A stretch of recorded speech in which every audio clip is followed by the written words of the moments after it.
Senator Schatz leaned forward, his voice cutting through the tension of the hearing room as he asked a blunt question: Is the United States being invaded by a foreign nation? General Kane, sitting with measured calm, quickly responded that there was no such invasion, no foreign state-sponsored troops storming American soil, yet the question carried more weight than it seemed. Schatz wasn't asking just to hear a denial, he was asking because the administration had already deployed troops in Los Angeles, a decision that raised alarms about whether this was a localized response to unrest or the beginning of a sweeping precedent that could allow the military to roll onto city streets anywhere in the country. There should be some sort of paper flow that the committee, the Congress, the public can look at in invoking Title 10, Section 12406. So can you give us some clarification on whether the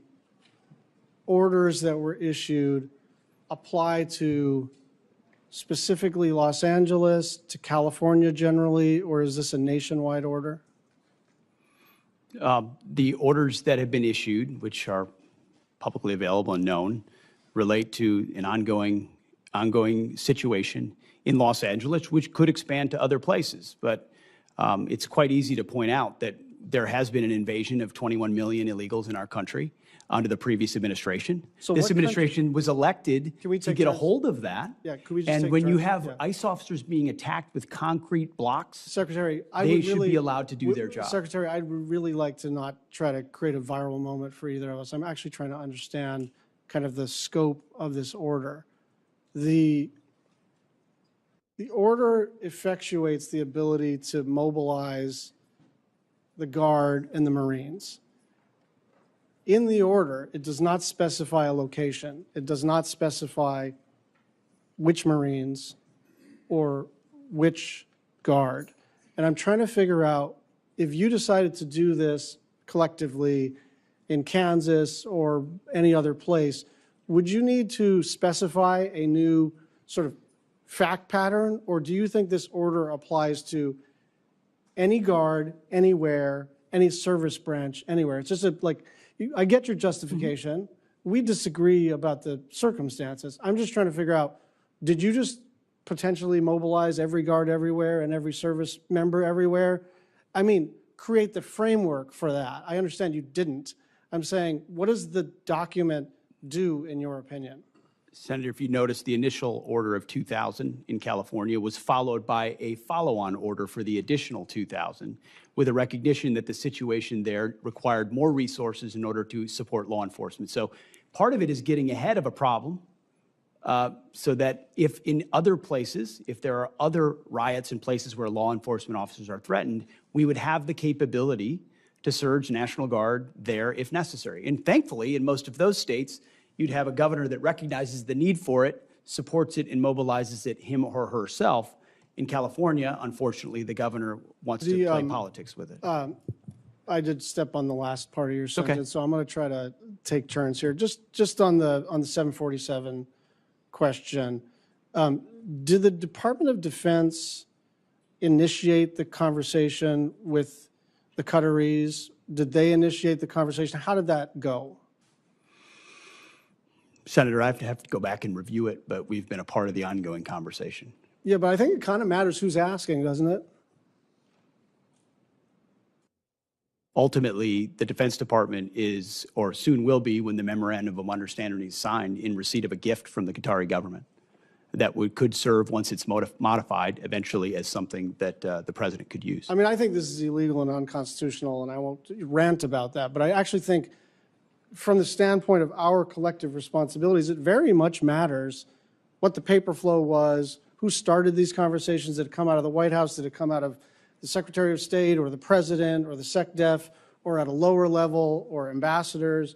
Like, we're entitled to know, because we can agree or disagree about the propriety of this.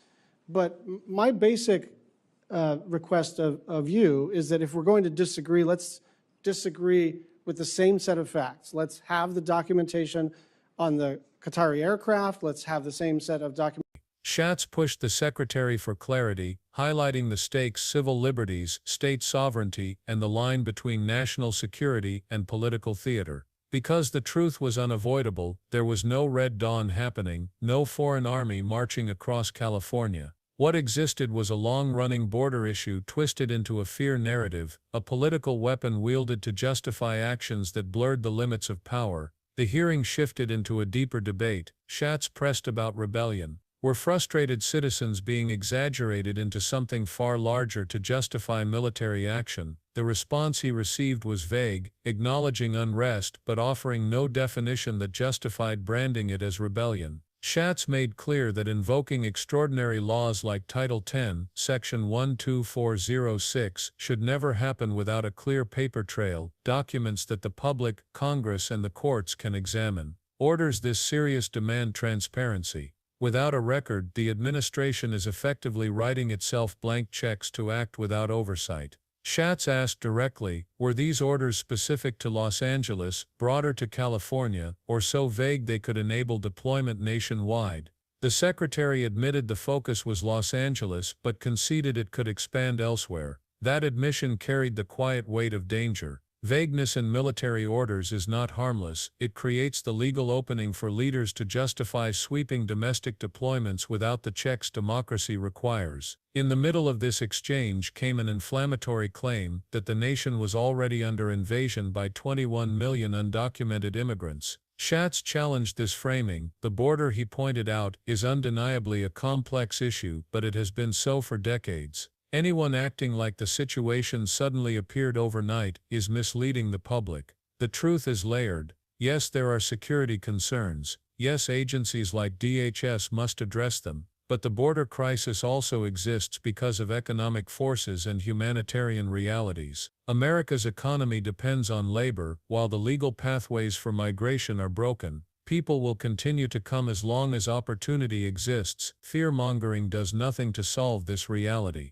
If leaders were serious, they would push comprehensive reform, balancing security with systems that actually work. Instead, they recycle the same slogans about chaos, using fear to campaign rather than to govern. As the exchange went deeper, Schatz pressed on the dangerous lack of specificity in the orders. If the authority extended nationwide, could the Secretary legally mobilize every National Guard unit in the country without a new justification? The Secretary evaded, noting that the initial deployment of 2,000 troops in California had been followed by a second wave of 2,000 more. It was described as getting ahead of the problem. But what problem? Where was the threshold? Where was the documentation to explain why 4,000 troops were suddenly required?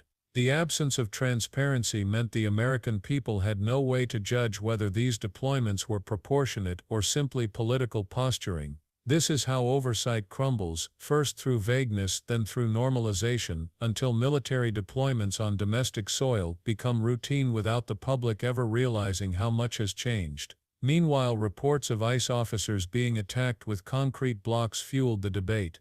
These were real dangers, not fabrications. But instead of drawing clear distinctions between isolated violence and systemic rebellion, officials blurred the lines. Fear and exaggeration took the place of clarity. Schatz resisted that approach. He insisted the public deserves real answers on how security threats are handled, not just vague references and sweeping orders. Because when communication is murky, it breeds panic. Communities fear militarization, law enforcement feels unsupported, and conspiracy theories thrive. Leadership isn't about stoking fear, it's about offering transparency and direction. Then the hearing took an unexpected turn. Schatz asked about something few expected, a Qatari aircraft. Specifically, he questioned whether the Department of Defense was in the process of accepting a gift from Qatar, a plane that could eventually serve presidential functions once modified. The secretary sidestepped specifics, admitting only that ongoing conversations existed.